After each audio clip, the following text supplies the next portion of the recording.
Y como esto es una lectura, antes se decía lectura espiritual, hoy se puede decir lección divina o escrutacio de la palabra del Señor, lo importante es comer, digerir y nutrirse de la palabra del Señor. Por eso pues vamos a detenernos aquí, pero antes, como no es posible si no nos ayuda el Espíritu Santo, que es el que abre la Biblia. La Biblia puede uno tenerla más bonita, algunos estudios bíblicos profundos, pero como nos falte la llave, pues entonces no entendemos nada. El que abre la Escritura es el Cordero, libro del Apocalipsis. Y el que nos la abre interiormente a nosotros es el don del Espíritu Santo, el Maestro interior. Por eso vamos a pedir la ayuda del Espíritu Santo para comenzar. En el nombre del Padre, y del Hijo, y del Espíritu Santo. Ven, Espíritu Santo, llena los corazones de tus fieles, enciende en ellos el fuego de tu amor. Envía tu Espíritu y serán creados, y se renovará la faz de la tierra. Y ahora voy a hacer una oración que a mí me hizo siempre mucho bien. Es de, no sé si lo conoce el beato, Antonio Chevrier, un sacerdote del siglo XIX, francés, que vivió en los barrios pobres de las grandes ciudades, sobre todo del sur de Francia. Y con esas palabras nos dirigimos al Verbo, a la palabra del Señor, a la hermosura de Cristo. Oh Verbo, oh Cristo, qué bello y grande eres. ¿Quién acertará a conocerte? ¿Quién pudiera comprenderte? Haz, oh Cristo, que yo te conozca y te ame. Tú que eres la luz, manda un rayo de esa divina luz sobre mi pobre alma, para que yo pueda verte y comprenderte. Dame una fe tan grande en ti, que todas tus palabras sean luces que me iluminen, me atraigan hacia ti y me hagan seguirte en todos los caminos de la justicia y de la verdad. Oh Cristo, oh Verbo, mi Señor y mi único Maestro, habla que quiero escucharte y poner en práctica tu palabra. Quiero escuchar tu divina palabra, que sé que viene del cielo. Quiero escucharla, meditarla, practicarla, porque en tu palabra está la vida, la alegría, la paz y la felicidad. Habla, Señor. Tú eres mi Señor y mi Maestro. Quiero escucharte solo a ti. Habla, Señor, que tu siervo te escucha. Nos sentamos. Con esta oración empieza siempre el beato Antonio Chevrier. Empieza lo que él llamó, y siguen también muchos sacerdotes de la espiritualidad del Prado. Después se hace el estudio del Evangelio, que no es otra cosa que escrutar la palabra del Señor, verse delante de Cristo y entonces pues, procurar ver en Él nuestro modelo, cómo irnos haciendo por medio de la palabra estudiada, contemplada y amada, cómo hemos de ir transformándonos en Jesucristo. Entonces nosotros lo vamos a hacer. Todo siempre tiene un puntito donde se le da para cuando uno tose, ¿no? Sí, no, no lo entiendo. Bueno, por si tienen alguna cosilla. Bueno, entonces pues vamos a ver el proceso que hace, porque el Evangelio de San Lucas es el Evangelio del catequista. Tenemos alguna catequista y algún catequista. El de San Marcos dicen que de un modo especial es el sacramento del Evangelio del discípulo. El de San Lucas es el evangelizador. Es el camino que el Señor va haciendo con el que va a ser evangelizador. y empieza desde lo más rudo, con la llamada, las primeras respuestas, y después sigue pues un proceso que pasa por momentos difíciles, por momentos de amor, de ternura del Señor con los discípulos llamados a ser misioneros, evangelizadores, y así va el Señor pues modelando el corazón de los que van a llevar su palabra, y Él lo va haciendo como maestro, y un maestro único. Por eso vamos a detener un poquito a ver el itinerario que va haciendo con Pedro y que va haciendo con nosotros. Primero haré una introducción un poco general, perdón, una introducción general, después corta aquí nuestro hermano que sabe cortar la imprudencia que uno hace. Bueno, entonces aquí vemos el itinerario que hace el Señor con Pedro. Y por tanto es, digamos, un prototipo de lo que hace con nosotros. Surge, digamos, tiene como elementos generalmente los mismos, los que hace el Señor desde la primera llamada, cuando empieza todo, que llamamos querisma, es decir, el anuncio, no cualquier anuncio, no, tiene unas particularidades que son necesarias para ese camino y que las va haciendo el Espíritu Santo, no dependen de que nosotros digamos, pues yo voy, no. Tú déjate hacer, que no es poco, es todo. Déjate hacer. El Señor así lo va haciendo con Pedro, lo va haciendo con el discípulo, con el que va a ser maestro. Y lo vamos a ver sin más preámbulo. Lo llevo escrito, pero ahí me gusta más normalmente, quizá por mi desorden mental, ¿no? El hablarlo. Pero distrae más la atención y se va saltando de un sitio a otro. La vida de los santos tiene el poder de sacarnos de una espiritualidad desencarnada y real, digamos espiritualista, en un sentido no del todo bueno, ¿verdad?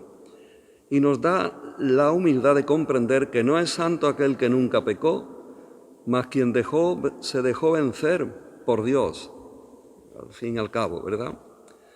Es como un forcejeo del alma con Dios y de Dios con el alma.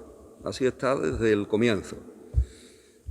Desde el comienzo, Moisés, Isaías, Jeremías, el salmista, Job.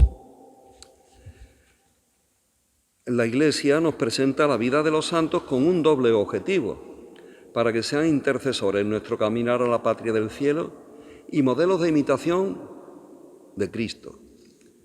Cuando vemos su vida, nos sentimos muchas veces alentados. Ellos fueron como nosotros, débiles, cayeron, mas perseveraron y permitieron que la gracia de Dios fuera trabajando sus corazones con paciencia, porque Dios tiene mucha paciencia. Nosotros, digo yo, el que habla, tengo bastante poquita, ¿verdad?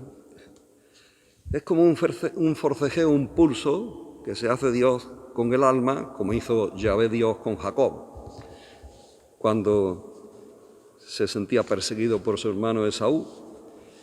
Y entonces pues se echó a descansar después de un largo trayecto de haber dejado a sus mujeres a la otra orilla y sus pertenencias y su ganado. Y por la noche Dios luchó con él hasta el alba, hasta que pegó fuerte en la cadera y lo dejó cojo. Y dice, ya no te vas a llamar más Jacob, tu nombre va a ser Jacob, quiere decir el engañoso, ¿verdad? Ahora tu nombre será Israel, porque has luchado con Dios y no le has podido, te apoyarás en Dios. Pero hasta que uno se encuentra que tiene que reconocer su propia debilidad, pues entonces ahí hay un largo trayecto en ese pulso. Y Dios lo hace con Pedro, Dios lo hace con Pablo, Dios lo hace con nosotros. Es la labor que Jesús va haciendo con los que eligió pacientemente para que sean discípulos y evangelizadores con Él. Pedro es uno de ellos. De él aprendemos mucho. Su caminar con el Maestro está marcado por la inconstancia y la fragilidad. Todos sabemos que Él es uno de los primeros de los discípulos de Jesús, de los más íntimos y próximos. El Evangelio habla de Pedro por lo menos 100 veces. Sale el nombre de Pedro y en otras situaciones diversas. Sabemos también que los planes de Dios para Pedro no eran pequeños. Él fue llamado a ser pescador de hombres, a ser el primero entre los apóstoles, a guardar las llaves de la iglesia, atar y desatar en el reino. Dios quiso mucho a Pedro. No significa que Pedro tuviese muchos méritos y cualidades que presentar. Fue la gracia de Dios y el camino de discipulado lo que moldeó en él al apóstol.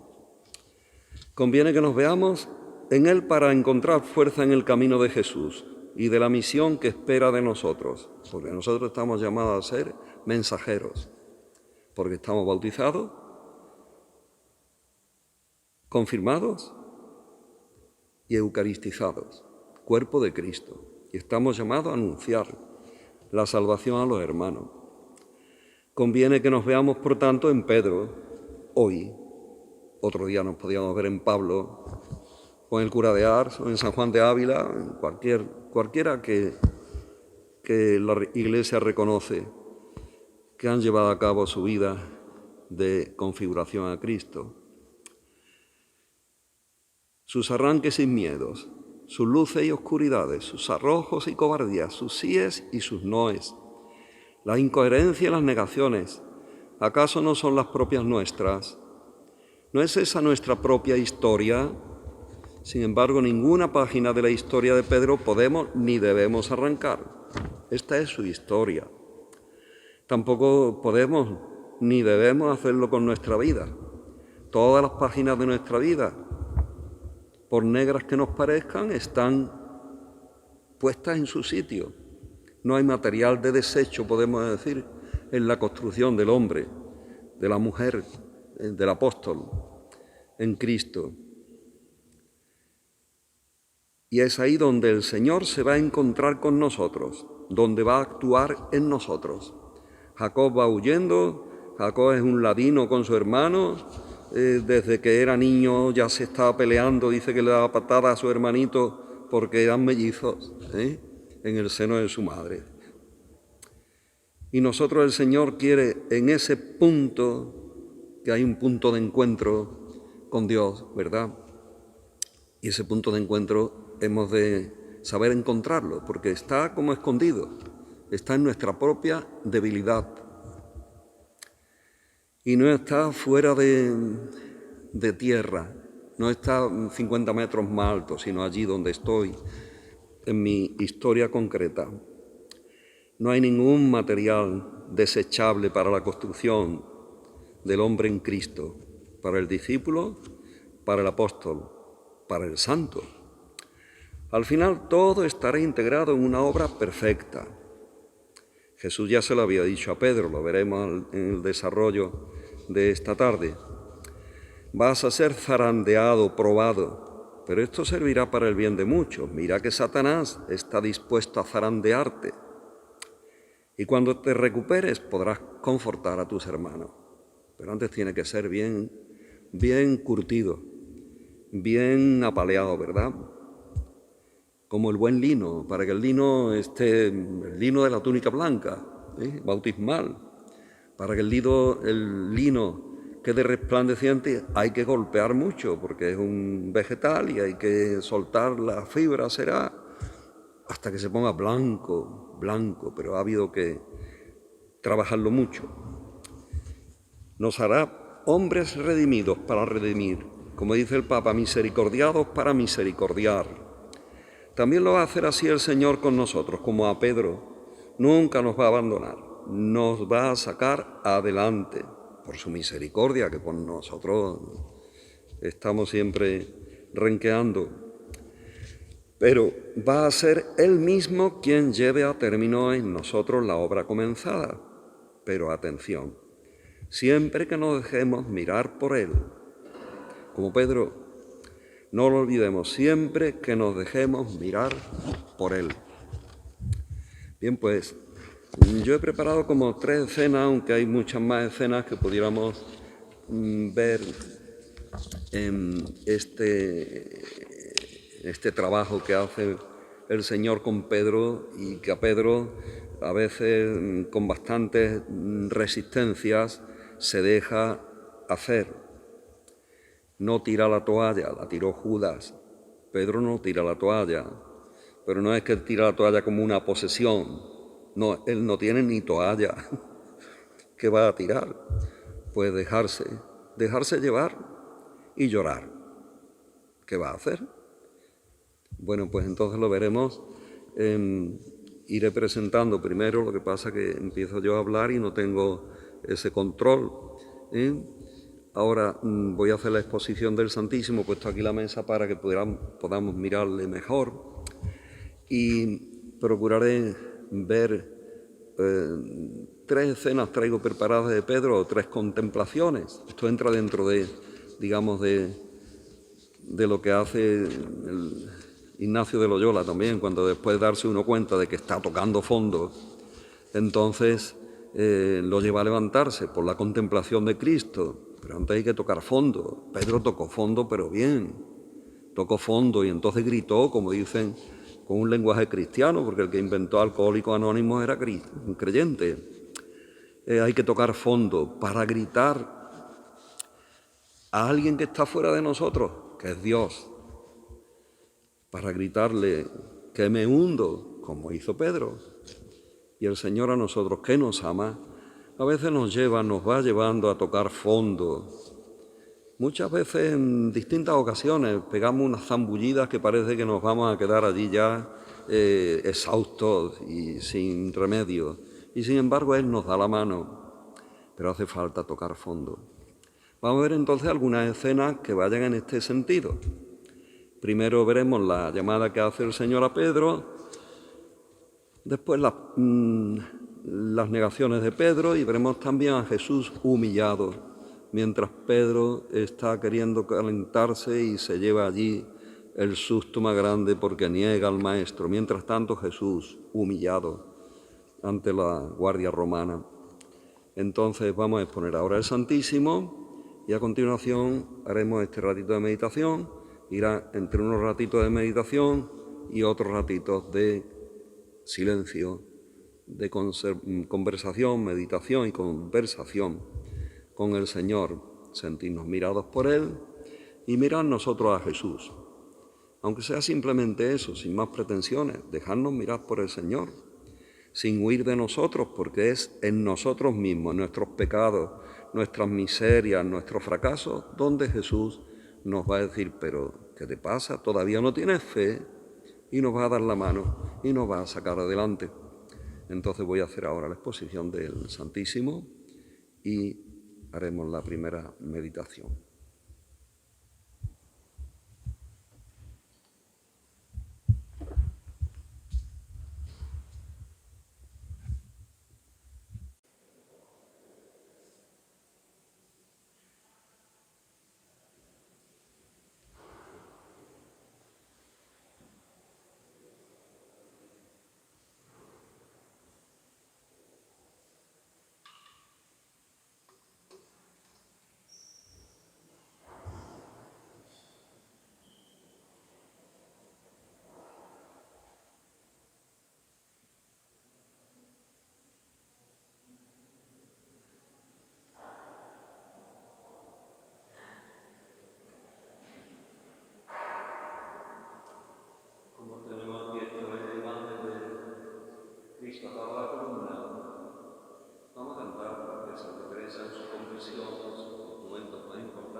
Salve María, llena eres de gracia, el Señor es contigo, bendita tú eres entre todas las mujeres, y bendito es el fruto de tu vientre, Jesús.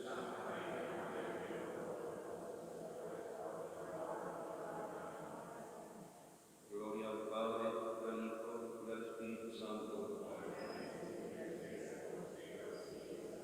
Alabado sea el santísimo sacramento del altar.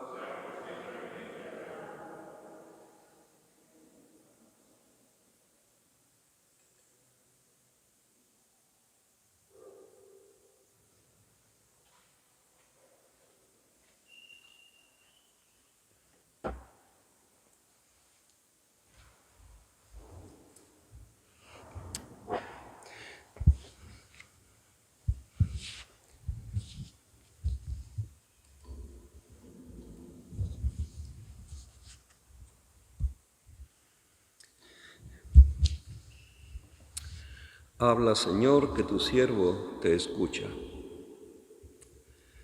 Vamos, hermanos, ahora a contemplar esta escena, que es el momento primero en que el Señor se encuentra con Pedro y lo llama. Después vendrá un itinerario largo hasta que Pedro, de ser aquel hombre rudo, orgulloso, se haga dúctil, manejable y maleable en las manos del Señor. El Señor le va a enseñar con su palabra y con su vida.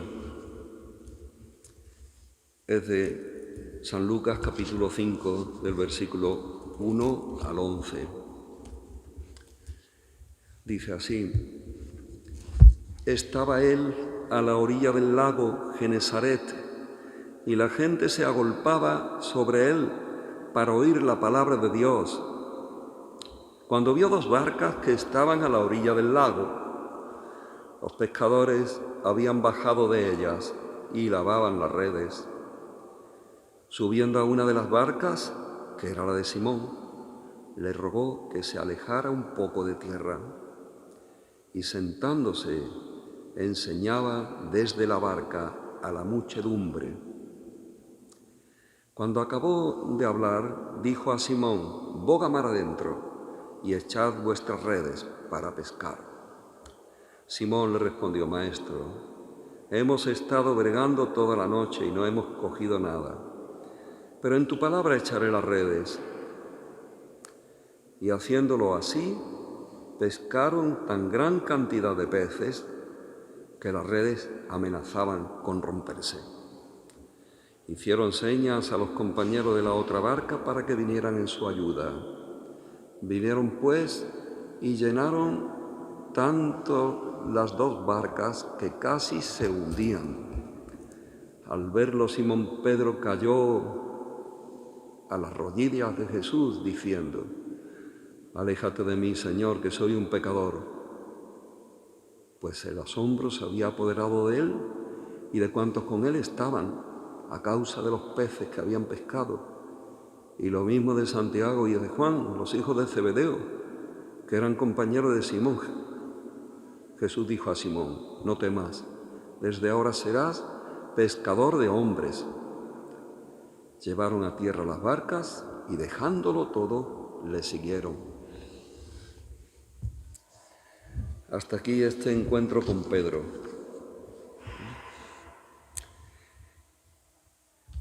A nosotros nos viene bien, si tuviéramos la Biblia, el Nuevo Testamento, podríamos detenernos para leer, releer, gustar, pasar de un versículo a otro. Eso sería el primer trabajo con el texto. Y después vendría la oración, el estar en silencio delante del Señor. ¿Qué me dice el Señor? ¿Qué le digo yo a Él? Y así, pues, dejarnos calentar al sol, porque el sol calienta cuando te pones delante de Él. Y el Señor a nosotros nos cambia cuando nos ponemos delante de Él, que es palabra de vida para nosotros. en la realidad de nuestra existencia, porque si nos ponemos fuera de nuestra historia, queriendo tocar ya las nubes, pues entonces posiblemente no nos encontremos con Él. Bien, pues esto nos vendrá muy bien. Ahora después hacemos un rato de silencio después de unas consideraciones que haré sobre esto.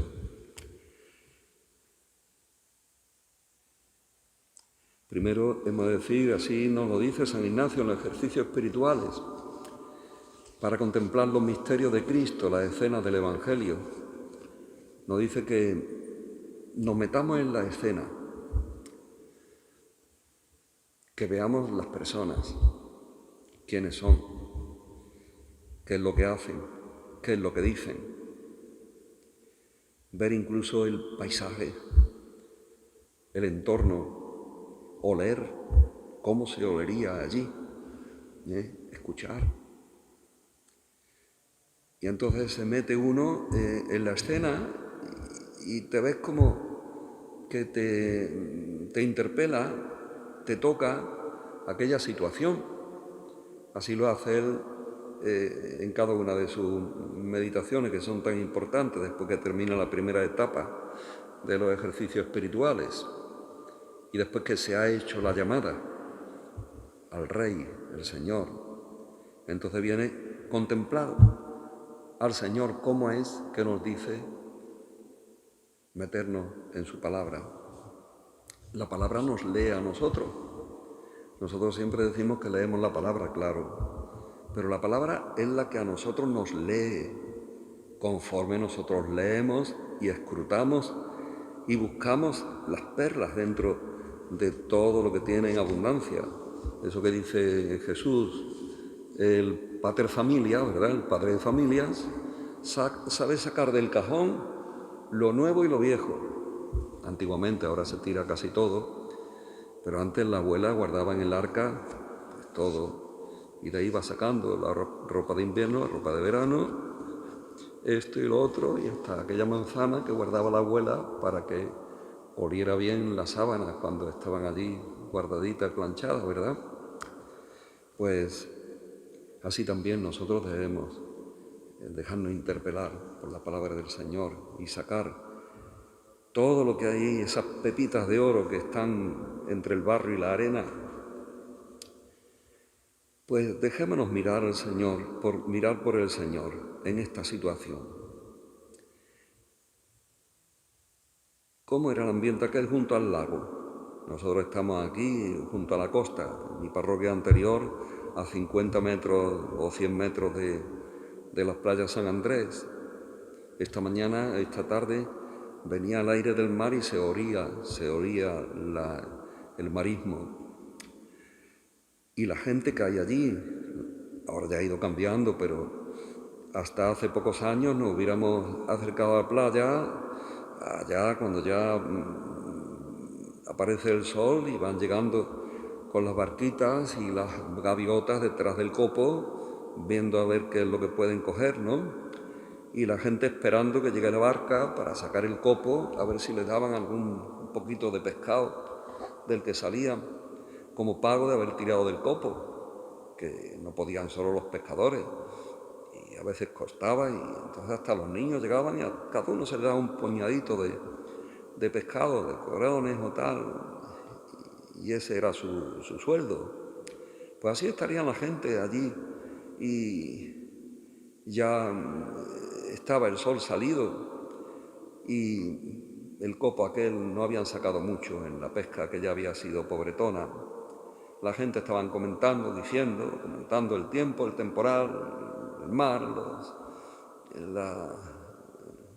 en fin, todo lo que allí se comentaría. Y entonces el Señor se acerca a la playa y ve el ambiente. Estamos en la playa allá al norte de Galilea, junto a Cafarnaúm y a Besaida, donde era Pedro y de todo aquel pueblito. Y entonces Jesús se llega y ve el ambiente y se llega a Pedro. Y entonces Pedro se siente orgulloso. Yo me acuerdo de algunos marengos allí de mi antigua parroquia, pues eso es dirigirse uno, porque ellos consideran a uno, sobre eso al sacerdote, hombre. Entonces, pues, a mí me comentaban cuando los marengos iban a sacar a la Virgen, pues mi abuelo era el que allá por los años 40, pues dejaba la barca para que saliera la Virgen del Carmen. Y por eso el párroco le pintaba a mi abuelo la barca. Y eso era para él un honor, que el cura le hubiera pintado la barca para llevar a la Virgen y precisamente la suya. El Señor, cuando llega allí al ambiente aquel, pues se abre paso y entonces se dirige a Pedro y le rogó, cuando vio, dice, las dos barcas que estaban a la orilla del lago. Los pescadores habían bajado de ellas y estaban lavando las redes. Todavía me acuerdo de uno que era marengo, fue unos años hermano mayor allí de la Hermandad del Carmen. Y su trabajo era allí en pescadería lavar las redes. Y lo había sido su abuelo y su bisabuelo. Estaba siempre muy orgulloso. Bernardo se llamaba. Pues Diego estaban allí lavando las redes, no habían pescado nada. Y entonces Jesús se sube a la barca de Pedro, Simón, y le ruega que se alejara un poco de tierra. Qué orgulloso se puso Pedro. De entre todas las barcas se fija. Jesús de Nazaret se fija en la suya. Qué orgulloso. Algo tenía que ver Jesús, diría él, en Simón. Y le rogó además que se alejara un poquito de tierra. Y allí, desde unas brazas de la orilla, Pedro se sienta a enseñar desde la barca de Pedro a la muchedumbre. Qué honor para aquel marengo, ¿verdad?, del lago de Galilea. Y cuando entonces acabó de hablar, le dice a Simón algo que a Simón lo deja totalmente fuera de órbita, digamos, porque le dice, boga mar adentro y a echar las redes para pescar. Y ya era casi mediodía. ¿Cómo vas a echar la barca ahora si además durante toda la noche no han pescado nada? Este Jesús es de la ciudad, diría Pedro, no entiende de pescas. ¿Cómo es que me dice que yo, que soy el capitán, digamos, de la barca, voy ahora a echar a pescar? La gente se va a reír de mí. A mediodía echar yo la barca a pescar, cuando ya no hay nada que coger. Por eso Simón le responde, lógicamente, Maestro, hemos estado bregando. Quiere decir, puesto a la tarea, pero bregando. No hemos estado con los brazos cruzados toda la noche y no hemos pescado nada. Como diciéndole, ¿pero qué estás diciendo? Y hace ya la primera entrega, digamos, de su razón a Jesús. Pero en tu nombre vamos a echar las redes. Y Pedro estaría, porque ya lo estaban mirando y comentando y diciendo esto, aquello de este iluso que se ha metido en la barca. Y entonces Pedro le hizo caso y bogó mar adentro y pescaron tantos peces que hasta las redes parecían romperse. Tanto que tuvieron que llamar a los compañeros para que vinieran también en su ayuda. Y llenaron las dos barcas de pesca, casi se hundían. Y entonces Pedro empieza a reconocer que Jesús es distinto, que Jesús es un alguien que se está metiendo en su vida y que le está tocando. Empieza a ver el poder de Dios, un poder especial. Pedro tiene que salir, es la primera lección, de un sentido del poder divino que le lleva a echarse a las rodillas del Maestro. Tiene que pasar a ver de un Dios poderoso, arregla todo, que viene a solucionar problemas y a hacer cosas más o menos grandiosas y mágicas, y que rompe el orden natural de los acontecimientos. Tiene que salir Pedro desde esa idea que tiene de ese Dios, digamos, que es Dios, pero tiene que ser purificado mucho. esa potencia divina, ¿verdad? Se le echa al suelo. Aléjate de mí, Señor, que soy un hombre pecador. Empieza a reconocer su debilidad. Después llegará a lo último de la debilidad de Dios. Y dice aquí, porque el asombro se había apoderado de él. El asombro. Es muy importante el asombro. Se concreta en una palabra que dice la Biblia, el santo temor de Dios, el asombro. Y del asombro surge la adoración, la postración delante del Señor, de reconocer que Él es Dios y que yo no soy. Ahí empieza todo. La adoración básica en el fenómeno, digamos, religioso. En la aparición del hombre de una dependencia, digamos, sustancial de alguien al que yo no controlo, que está más allá de mis pensamientos y de mis esquemas. Porque el asombro se había apoderado de él y de cuantos estaban con él, a causa de la pesca. Todavía eso es muy, muy elemental. Tienen que superar muchas cosas. Y lo mismo de Santiago y Juan, los hijos del Zebedeo, que eran compañeros de Simón. Con ellos va a hacer también su trabajo de un modo especial. Serán los que están más cerca de Jesús. Y entonces Jesús, en vez de decirle, sí, hombre, que eres un pecador, no, dice, no temas. Está reconociendo la situación inicial de Pedro, lo está valorando y va a hacer trabajo con él.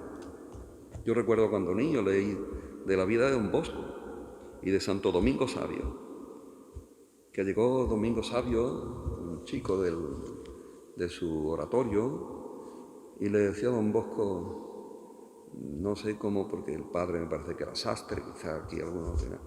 Sí, aquí hay buena tela. Domingo Sabio tenía buena tela que cortar. Y el Señor se da cuenta de que hay buena tela, no porque tuviera cualidades Pedro y pudiera ofrecerle al Señor que le va a ofrecer Pedro, sino porque el Señor ha visto que reconoce de un modo muy elemental, reconoce su carencia, su debilidad, que le hace caer en el asombro, que le lleva a ponerse de rodillas del Señor y a iniciar una adoración, que no es cualquier culto. Adoración es decir, Señor, tú eres Dios, yo no soy, pero contigo, si tú quieres. Déjate mirar por Cristo. ¿Tuviste en tu vida algún momento de encuentro con Él, en que determinaste entregarte al Señor, una primera llamada? Porque en nuestra vida hay unas cuantas llamadas, pero hay una primera que a uno le pone en camino. Porque vemos aquí que esa primera llamada les lleva ya a unas consecuencias que tienen mucho peso. Dice, llevaron a tierra las barcas y, dejándolo todo, le siguieron. Ya esa primera llamada ha tenido, con aquellos hombres rudos y con aquel corazón de Pedro, como era, con su alta y baja, pues ha tenido ya una consecuencia muy grande. El que siembra mucho, recogerá mucho. Y ellos están exponiéndose mucho. Dejándolo todo, le siguieron. Tenía unas barcas, era un hombre bien situado allí en la zona. 2 barcas en aquella Galilea de pobres, pues era un negocio. Pues dejándolo todo, le siguieron. ¿Has encontrado tú ya esa primera llamada? ¿Te has dejado seducir, como dice el profeta? Me sedujiste, Señor, y me dejé seducir. Como diciendo, ¿por qué, Señor? No diciéndolo, ¿por qué, Señor, te has fijado en mí? Me sedujiste. La seducción tiene como algo de engaño, igual que el enamoramiento, ¿verdad? Tiene un algo que después te das cuenta, bueno, pero ¿qué he dicho yo? ¿Qué he firmado yo? ¿Cómo es que así es el Señor? Pero había por dentro de mí, decía Jeremías, como un fuego dentro de mi corazón que no podía apagarlo, Señor, ¿verdad? Has tenido esa llamada desde tu situación concreta, desde tu historia personal, desde tus pecados. Eso que decía me parece que también, bueno, la palabra de Dios es eterna, ¿no? Pero lo decía el Papa en alguna ocasión, nuestros pecados, nuestras carencias, nuestras miserias, que cada día las constatamos de un modo o de otro, es como una rendija que tiene, como deja una rendija, ya el Señor entra. Está a la puerta y llamo, dice en el Apocalipsis, si alguno me abre, entraré y comeremos juntos.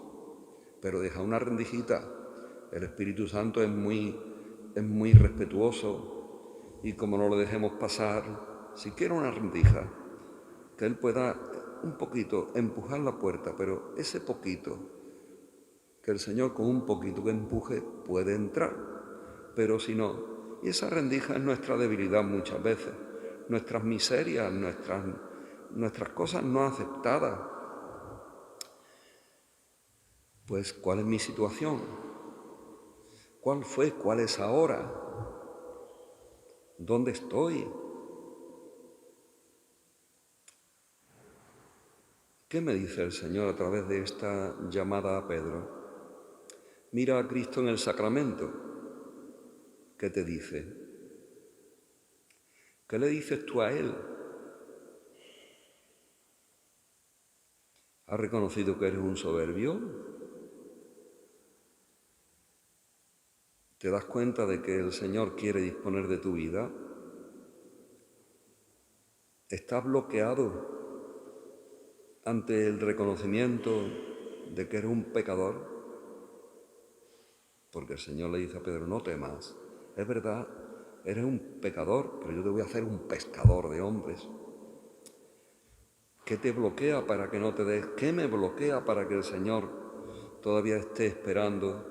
Porque siempre está esperando un sí cada día más completo, como esas ondas que se forman cuando uno tira una piedrita en el mar o en la piscina. De gracia en gracia, de llamada en llamada, ¿aceptas que el Señor lleve tu vida? ¿Te decides a seguirle? ¿Crees que Él tiene poder para hacer su obra?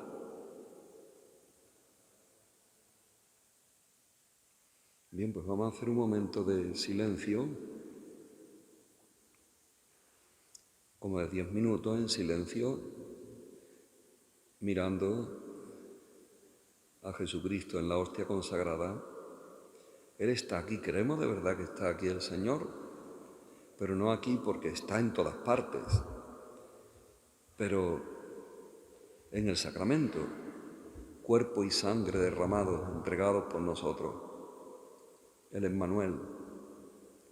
Creemos que está verdaderamente presente en la palabra escrita y predicada desde la debilidad de un débil como Pedro y como vosotros, pero es el Señor, o de menos el instrumento.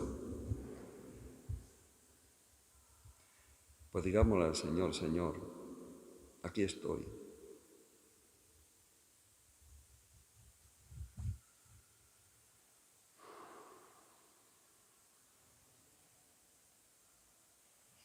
Reconozco de verdad que mi debilidad es lugar de encuentro con Dios.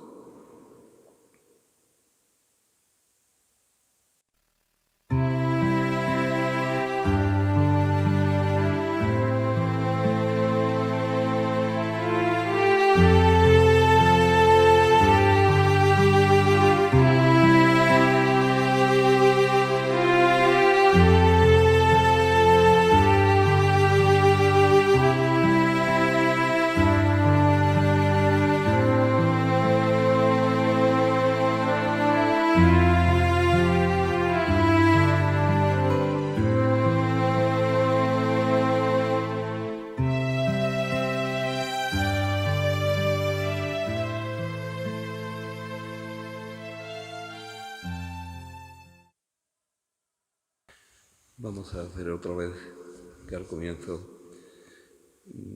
éramos menos, para que también nos pueda ayudar ahora a todos a contemplar a Cristo hermoso en esta oración tan entrañable de aquel sacerdote santo, Antonio Chevrier, en los suburbios pobres de Lyon. Nos dirigimos a Cristo, el Verbo, la palabra de Dios. Oh Verbo, oh Cristo, qué bello, qué grande eres. ¿Quién acertara a conocerte? ¿Quién pudiera comprenderte? Haz, oh Cristo, que yo te conozca y te ame. Tú que eres la luz, manda un rayo de esa divina luz sobre mi pobre alma, para que yo pueda verte y comprenderte. Dame una fe en ti tan grande, que todas tus palabras sean luces que me iluminen, me atraigan hacia ti y me hagan seguirte en todos los caminos de la justicia y de la verdad. Oh Cristo, oh Verbo, mi Señor y mi único Maestro, habla, que quiero escucharte y poner en práctica tu palabra. Quiero escuchar tu divina palabra, que sé que viene del cielo. Quiero escucharla, meditarla, practicarla, porque en tu palabra está la vida, la alegría, la paz y la felicidad. Habla, Señor, tú eres mi Señor y mi Maestro. Quiero solo a ti escucharte. Qué palabras tan hermosas, ¿verdad? Ahora, al terminar, me acordaba también de unas palabras de un libro fundamental en la espiritualidad cristiana que se llama Audifilia. Es un tratado, digamos, de espiritualidad de los primeros, escrito por San Juan de Ávila, y comienza con esas palabras que después las va explicando en todo ese tratadito de teología espiritual, lo va explicando a todo lo largo del libro. Las palabras del Salmo: escucha, hija, y mira. Escucha, hija, y mira. Y Él nos va diciendo a quién tenemos que escuchar y lo que tenemos que escuchar y qué es lo que no tenemos que escuchar, porque Él está enamorado de nuestra alma y quiere, por tanto, que le escuchemos a Él solo. Es un libro bellísimo y profundo de formación en la oración y en la vida. Bien, pues por eso esta oración que hace el beato Antonio Chevrier es para que escuchemos la palabra leída, meditada, contemplada y orada. Siempre que podamos, buscar tiempos especiales para leer la palabra, escucharla, aunque al principio no entendiéramos todo, como vamos a entender todo, pero así poquito a poco va el Señor haciendo su obra a través de su palabra. Quiero escucharte solo a ti, Señor. Bien, pues vamos a ver ahora estas dos escenas, si nos da tiempo, por lo menos la primera, porque están las dos muy unidas. Están en un acontecimiento que se da en el mismo tiempo en que Pedro está negando a Jesús y Jesús está siendo motivo de burlas y de golpes por la Guardia Romana. Escuchamos, esto es del Evangelio de San Lucas también, en el capítulo 22.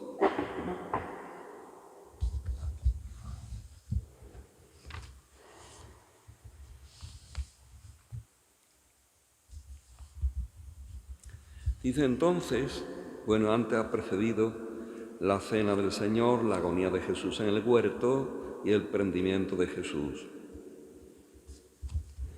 Y ahora vienen las negaciones de Pedro. Antes ya ha habido un problema allí que se ha suscitado en la Cena Santa, el altercado que hay entre los discípulos de quién es el mayor, cuando está Jesús diciendo que va a un lugar tan humillante y tan terrible como es muerte y muerte de cruz, y que está entregando su sangre derramada en sacrificio, y que lo adelanta en la Eucaristía, lo que va a ocurrir al día siguiente en el Calvario, y su cuerpo entregado también como el Cordero. Allí están los discípulos todavía, qué torpe soy yo, porque estamos todos metidos. Todavía no entendían.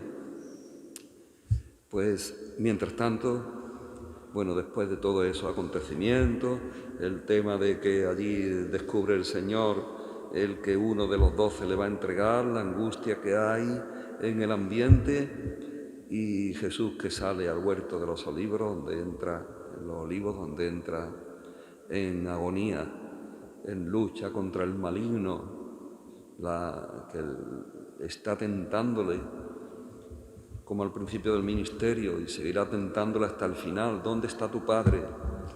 ¿Por qué no te salvas? ¿Por qué no te desclava y te deja libre la noche? Bien, pues leemos la palabra del Señor. Es Jesucristo el que nos habla. Entonces dice, le prendieron, se lo llevaron y le hicieron entrar en la casa del sumo sacerdote. Pedro le iba siguiendo de lejos. Habían encendido una hoguera en medio del patio y estaban sentados alrededor. Pedro se sentó entre ellos. Imprudente Pedro. Iba muy débil, no había orado, se había quedado dormido. Una criada, al verle sentado junto a la lumbre, se le quedó mirando y dijo, «Este también estaba con él». Pero él lo negó. «Mujer, no lo conozco». Poco después, otro viéndole le dijo, «Tú también eres uno de ellos». Pedro dijo, «Hombre, no lo soy». Pasada como una hora, otro aseguraba, «Cierto que este también estaba con él, pues además Galileo». Le dijo Pedro, «Hombre, no sé de qué me hablas».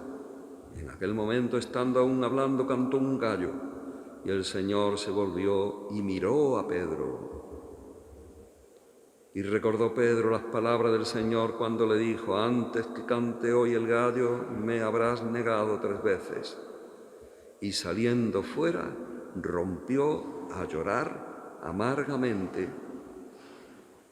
Los hombres que le tenían preso se burlaban de él y le golpeaban, y cubriéndole con un velo le preguntaban, «Adivina, ¿quién es el que te ha pegado?».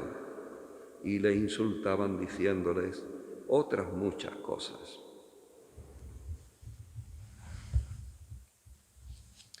Bueno, pues vamos a ver ahí también cómo se va desarrollando ese trabajo que el Señor hace con Pedro, actuando ahora como maestro, porque está enseñando, Jesús sigue enseñando a Pedro, enseñando ahora desde la debilidad, que esa es la enseñanza más difícil que tienen los discípulos, que tenemos los discípulos, porque aquello no fue del pasado, aquello está hablando del presente, está hablando de nosotros, porque la Escritura no fue escrita para aquel momento, sino está escrita para que nosotros creamos, lo dice Pablo, ¿verdad? Y para que creyendo tengamos vida eterna. Y todo aquello que pasaba a los antiguos era una figura para que nosotros lo viéramos en el presente, porque sigue esa historia de salvación en nosotros. Por eso es bueno que nos veamos ahí con Pedro en la escena, y con Jesús también en la escena, porque somos de Jesús y completamos en nuestro cuerpo el vivir y el morir de Cristo. Nos ha dicho en el Evangelio que después de arrestarlo lo condujeron a la casa del sumo sacerdote y Pedro seguía de lejos a Jesús. Encendieron el fuego en medio del patio y se sentaron alrededor, y Pedro también se acercó. y se sentó allí alrededor. Pedro, inmediatamente que Jesús es arrestado, comienza a tener miedo, a dudar. Está el asunto, aquel Pedro, seguro, porque Pedro era el que siempre daba la cara, toma la espada y corta la oreja de uno de los sayones aquellos que van en nombre del sumo sacerdote.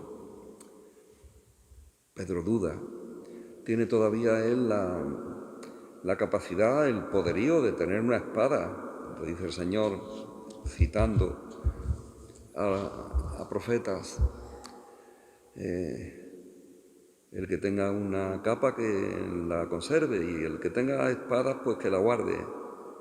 Pedro está tomando al pie de la letra y dice, pues ahora, a mí que me regañó cuando le dije que nada de ir a la cruz y que tal y cual, ahora yo voy a demostrar que aunque todos yo no, lo voy a demostrar yo ahora con la espada. No entendía nada, no entendían nada, no entendemos nada de a quién seguimos y quiénes somos interiormente ya configurados por el bautismo del Espíritu Santo, a Jesucristo.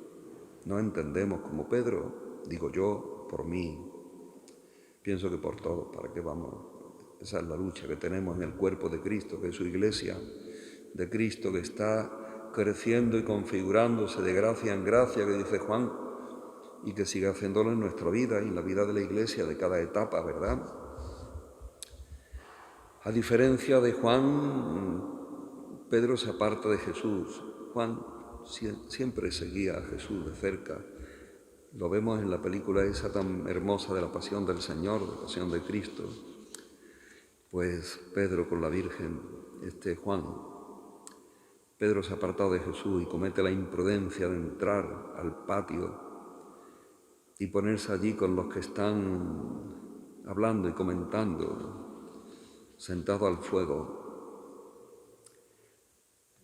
No tiene en este caso prudencia, a pesar de los miedos que le embargan. Y aquí se ve en el problema de que lo ponen en evidencia los que él menos podía esperar, el que era tan bravo y tan fuerte.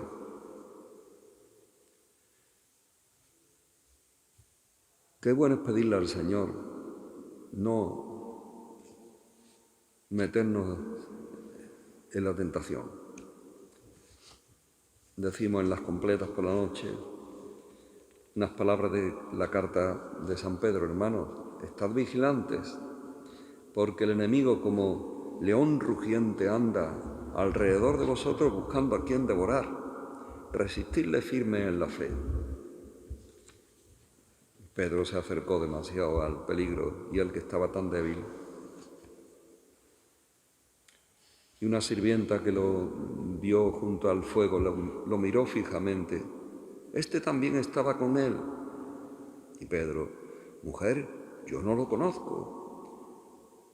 Después otro que pasaba por allí, sí, que tú también eres de ellos, Galileo, se te nota, eso lo dice otro de los evangelios, en el modo de hablar, en el tono, se te nota que eres de allá arriba, de Galilea. Y Pedro, no hombre, yo no lo soy, no conozco a ese hombre. Pedro niega conocer al Señor. Ante las miradas inquisidoras de aquellos que le preguntan y le dicen que le han visto con Jesús, niega y se avergüenza de estar con Jesús. Momentos antes había dicho que jamás se separaría de Él. Cuando nuestra alma se siente cerca del Señor, animada por el calor de la gracia, también sentimos y pensamos como Pedro. Y hasta nuestro sentimiento y nuestro ánimo va mucho allá de nuestro entorno y salen afuera hacia el apostolado, la misión, cuando estamos con Jesús, cerca de Él. Pero cuando nos apartamos de Él y nos sentamos en el banco de los cínicos, que dice el Salmo primero, Pues entonces, si no estamos fuertes y entrenados por el calor del Señor en la oración continua, permanente, entonces no tenemos fuerza, somos unos frágiles que podemos tirar al traste todo lo que el Señor ha hecho, que podemos negar a Jesús. Pedro ha negado conocer a su Señor y con eso niega también el sentido hondo de su existencia. Él que abandonó desde el comienzo, dejó las barcas, que ha sido testigo de la vida de Cristo, que Jesús lo llamó, le cambió el nombre, tú serás piedra sobre ti, sobre esta piedra edificaré mi iglesia, esto te lo ha concedido ver mi Padre. Cuántas cosas, pero todo se le ha venido abajo. ¿Cómo es posible que diga yo que no conozco a este hombre? Unos años antes, un milagro obrado por Jesús había tenido para él un significado especial y profundo. La pesca milagrosa, la primera de ellas, apártate de mí, Señor, que soy un pecador. Parece como si lo tuvieran muy claro, que el Señor es el Cristo de Dios, que Él era un hombre pecador.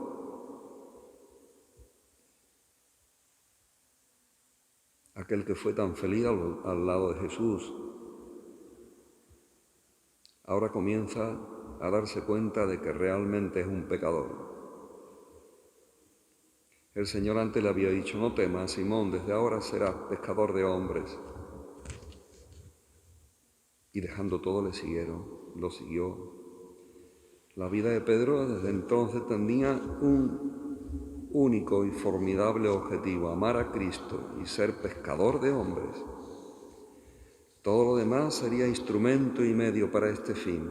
Y ahora, por fragilidad, por dejarse llevar, por el miedo, Pedro se ha derrumbado.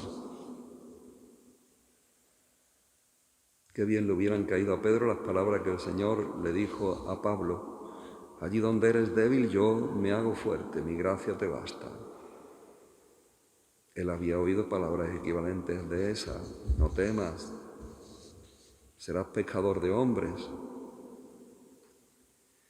No temas, rebaño, pequeño rebaño, que el Señor le ha parecido bien daros el reino. Aquellas palabras tan hermosas del sermón después de la cena, que lo tenía tan calentito todavía y que dicen tanto.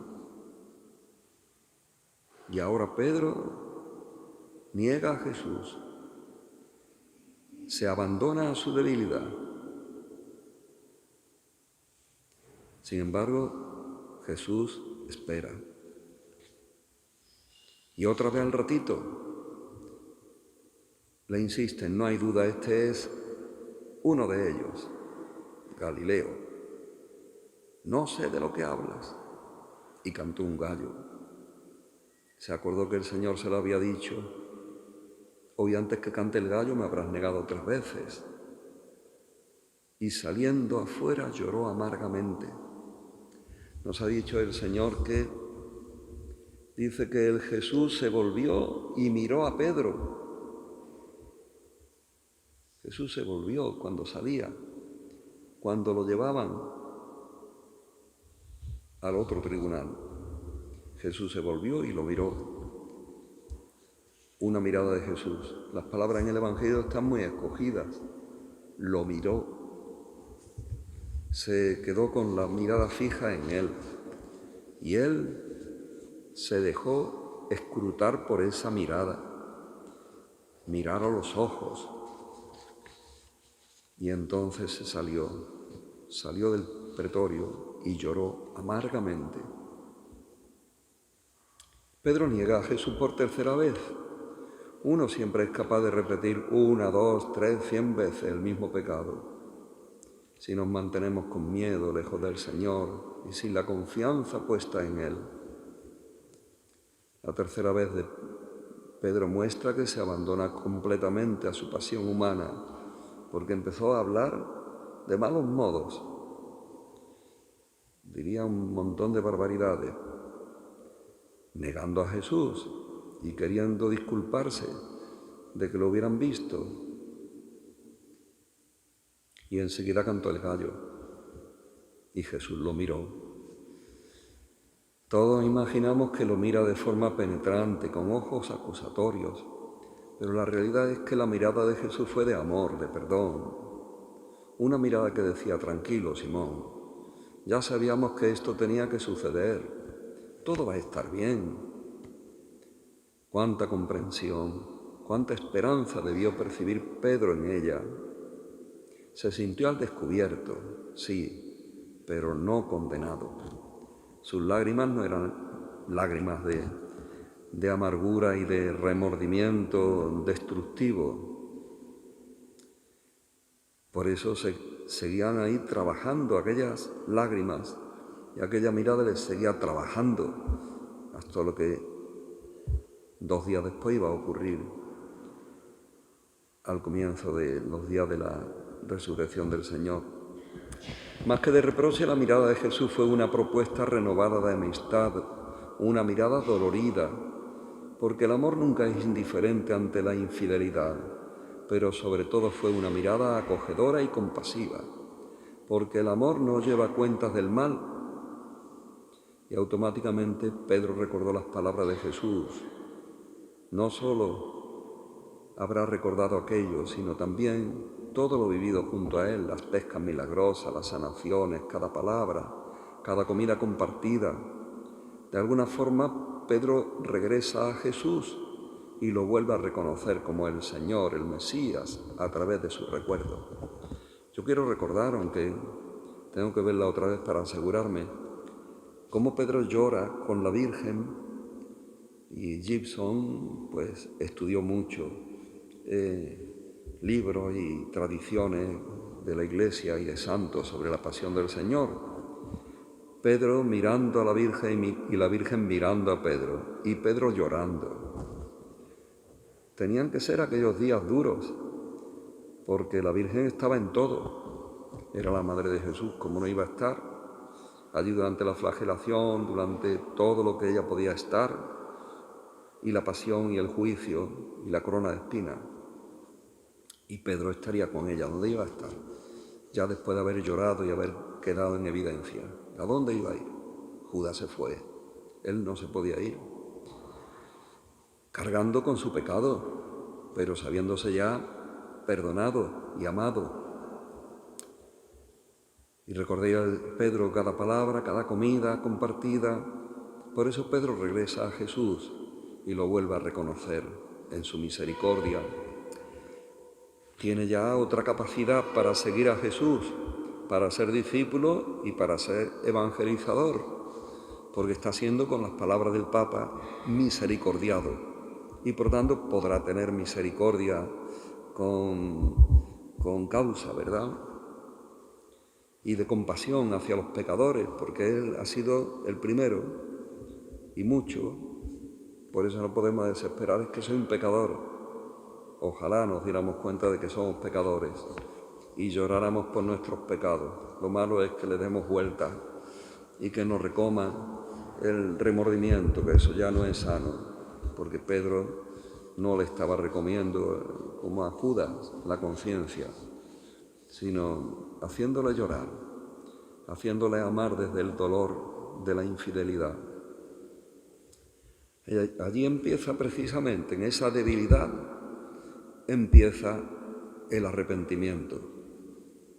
Pedro se enoja y maldice porque no está a gusto con lo que hace. Pero ahora Pedro descansa en aquella mirada que él ha dicho: yo sigo siendo el mismo. Dirá Pablo: Jesucristo es el amén del Padre. Nosotros hemos de hacer el amén de Cristo. Cristo es siempre amén con nosotros, no es sí y no, es sí. Quiere decir amén, roca firme. Y Pedro es roca, pero se ha hecho roca siendo en Cristo, en la roca de Cristo. Emuná, que es la palabra amén, roca. La roca de Cristo es su misericordia.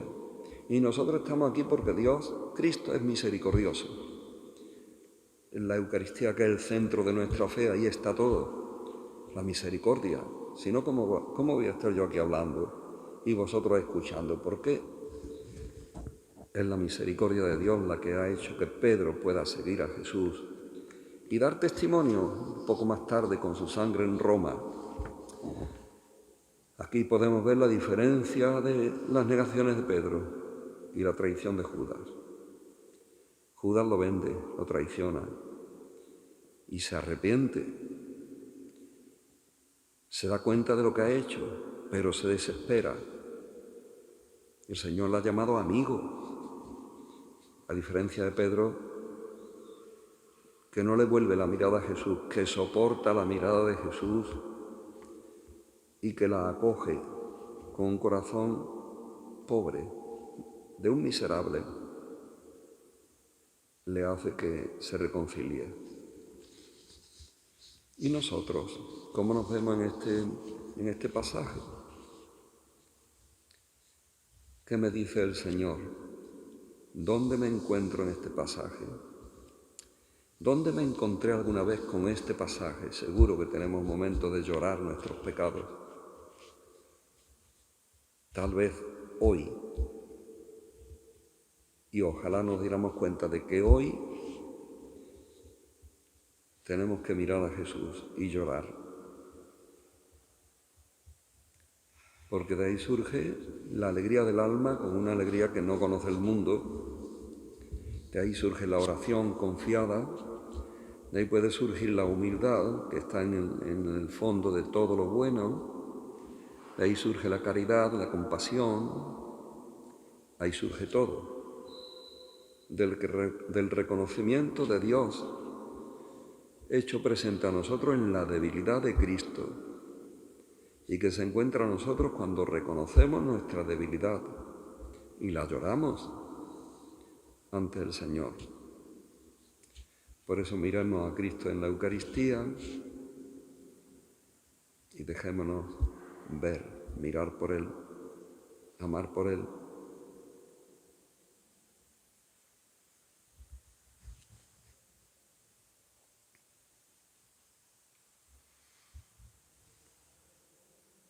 Hacemos un momento de silencio, dejando que la palabra del Señor nos empape y nos haga sentir su misericordia y su amor. Y pidámosle que a nosotros también nos conceda misericordia y amor hacia los demás. Perdona el que ha sido perdonado. No perdona el que no ha sido perdonado ni amado. Y el Señor nos amó hasta lo último.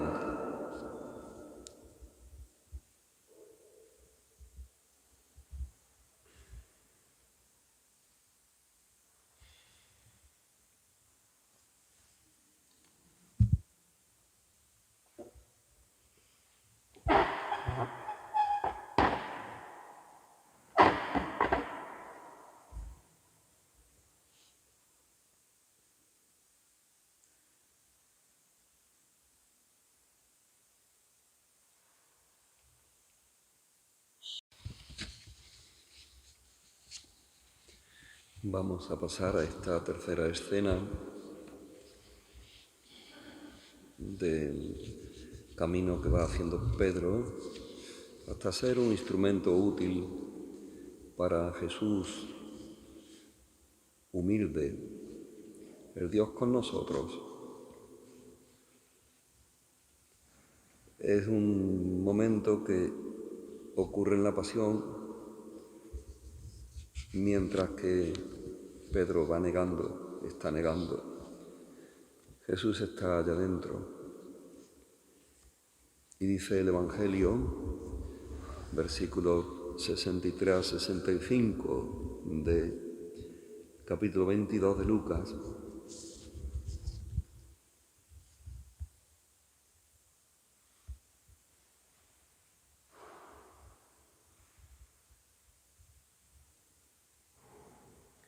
los hombres que le tenían preso Se burlaban de él y le golpeaban.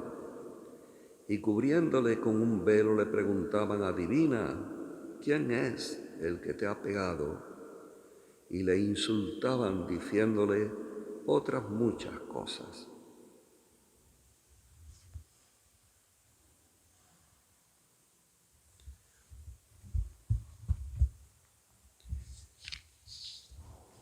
¿Quién es quién en este relato, en estos párrafos? Pues son los soldados, el preso. ¿Los soldados quiénes son? Son siervos, los guardias que le han llevado a la casa del sumo sacerdote.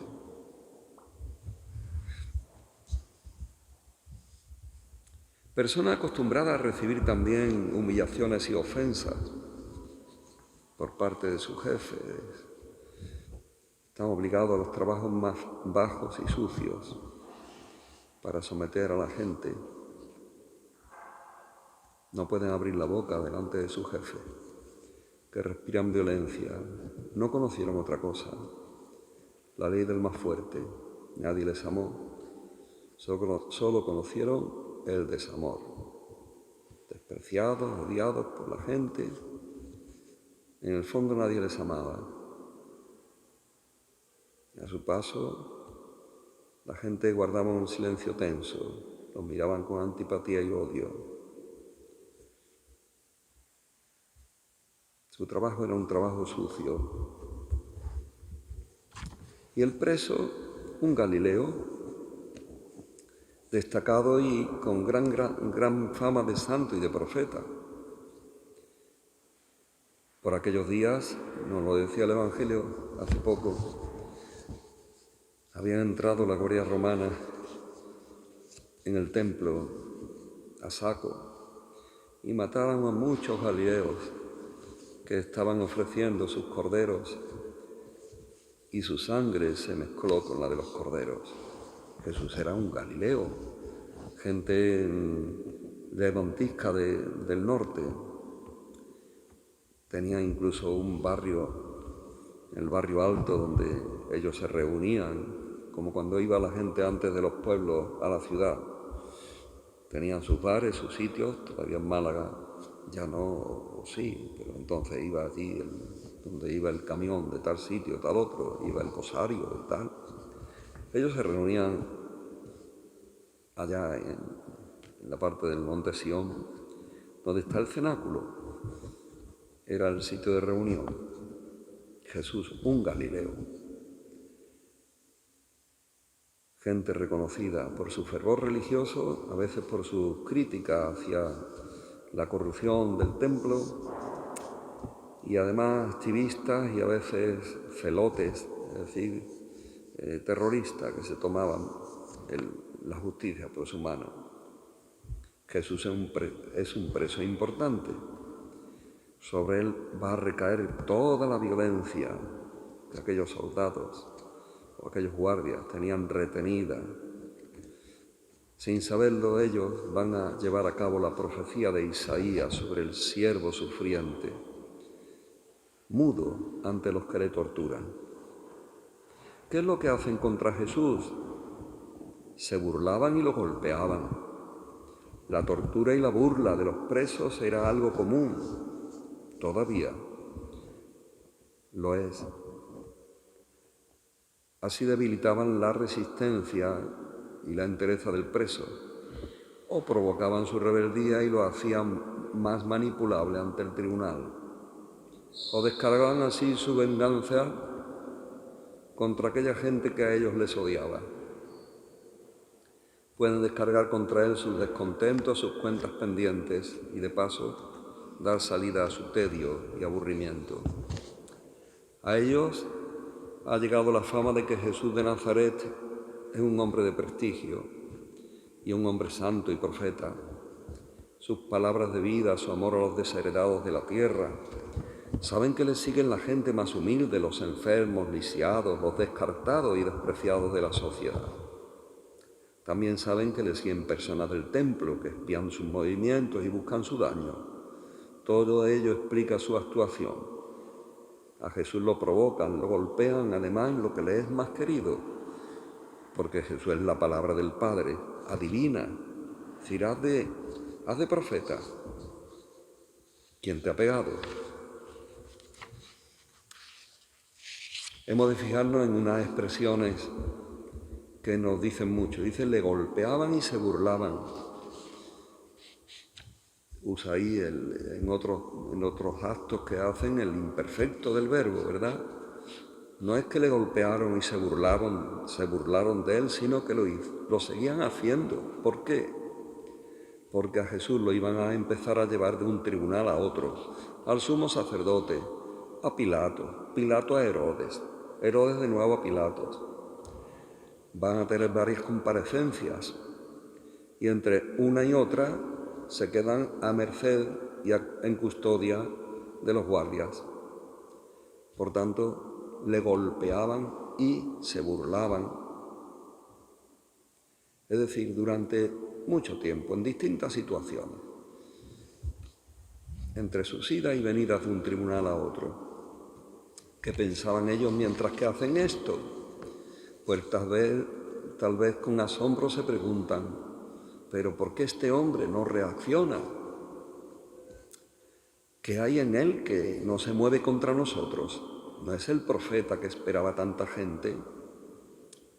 Posiblemente estén desilusionados y contrariados, como si hubieran estado esperando alguna resistencia por parte del reo. No es la maldad, sin embargo, ni la perversidad pura lo que enciende este odio.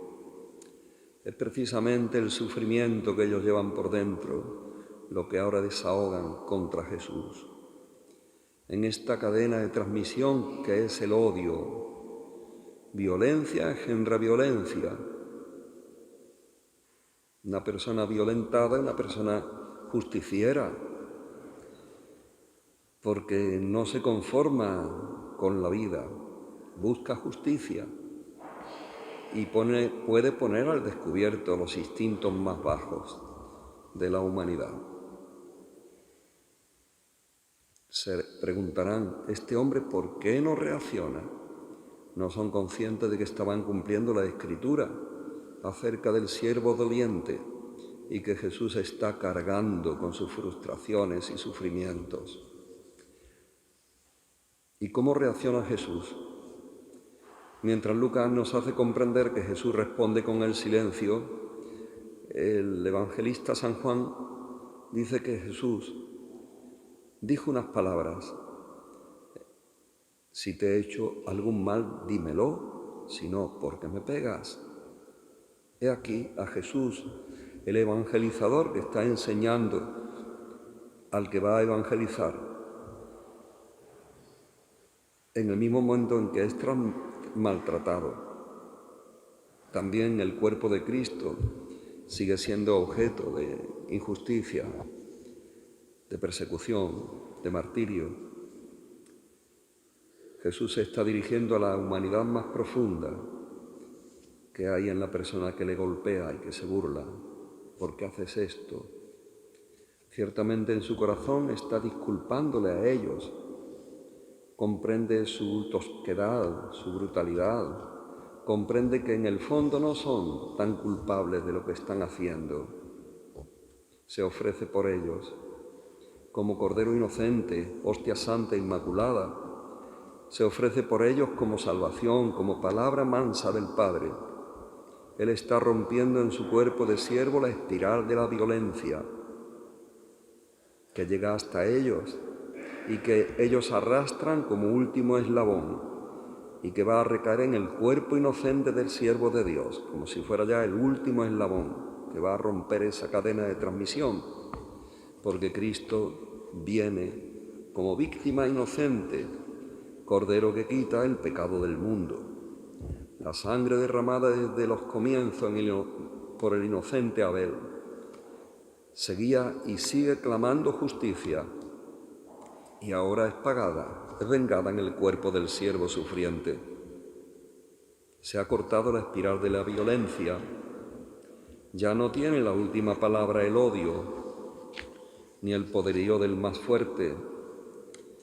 Se le ha quitado el aguijón a la muerte, dice Pablo. Ya no tiene su poder.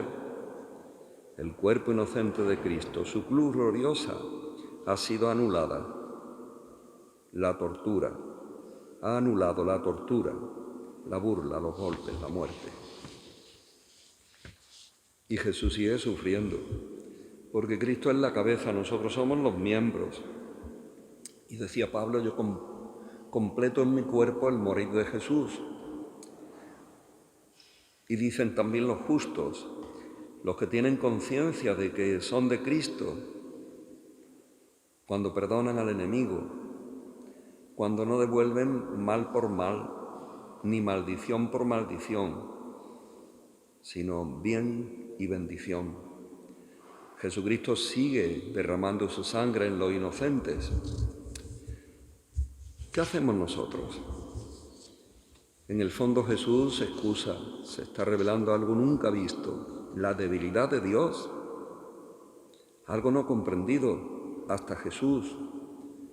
Dios, siendo el omnipotente, no nos libra de un modo mágico, sino que sigue derramando su sangre en Cristo Jesús, en la sangre de cualquier inocente. Ya no es el Dios fuerte, el Dios del poder, el arregla-todo, que escandaliza a los que tienen una fe débil. ¿Qué hace Dios? ¿Dónde está Dios? ¿Por qué se calla? Es la palabra de muchos de los salmos. ¿Cómo no viene a arreglar este asunto? ¿Por qué permite? La credibilidad también de los justos, de tantos creyentes perseguidos, burlados. Hay un hecho que pone Van Tuan, fue un obispo vietnamita que estuvo muchos años en las prisiones en Corea del Norte. Y entonces cuando fue librado ya, le dio los ejercicios espirituales al Papa y tiene unos libritos escritos muy hermosos. El Papa lo hizo cardenal. Y entonces él cuenta que el hecho en que un campo de concentración nazi se habían escapado algunos presos y como costumbre pues se formaban los pelotones según los barracones y se iba contando y cada 10 personas uno era sacado para diezmar el número de los presos y para así por medio de la horca pues que supieran que no se podían ni mover. Y entonces le tocó a un muchacho que era un adolescente el ser condenado a muerte delante de todo el pelotón del barracón. Y entonces surgió una voz de entre los presos: ¿dónde está Dios? Todo el mundo estaba electrizado cuando veían que aquel muchacho joven, entre los estertores de la muerte porque no terminaba de morir, dice, estaba dejando a todo el mundo horrorizado. Y decía Van Tuan, dice, ¿dónde iba a estar Dios? Dios estaba en aquel muchacho inocente que estaba allí muriendo. ¿Dónde está Dios? En el inocente que muere y que es maltratado. A nosotros nos resulta difícil comprender que Dios se revela en la debilidad.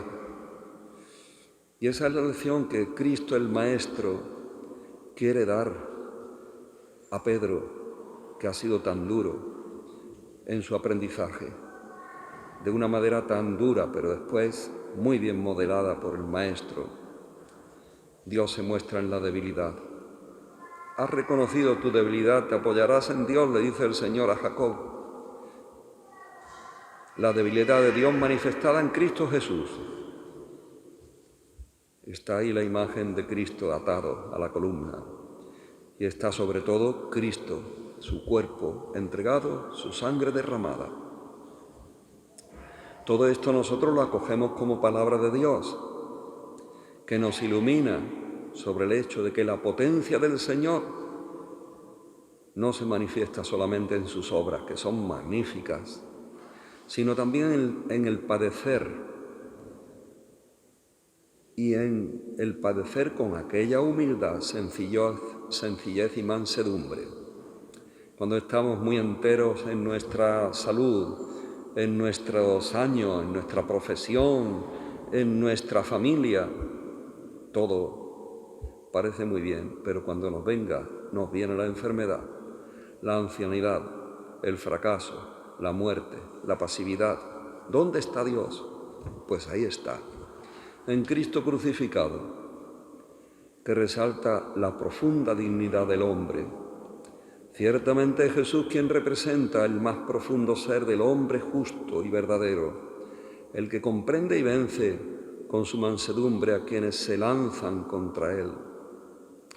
Pedro, el que había sido tan cabezota y tan dubitativo, tan miedoso y al mismo tiempo tan bravo, cuando ya ha sido recuperado después de la resurrección, en aquel pasaje tan bellísimo: Pedro, ¿me amas más que estos? Y Pedro por fin cayó en la cuenta de todo. Ya convertido Pedro, escribe en una de sus cartas, la primera, capítulo 2, versículo 21 al 23, unas palabras bellísimas de su primera carta.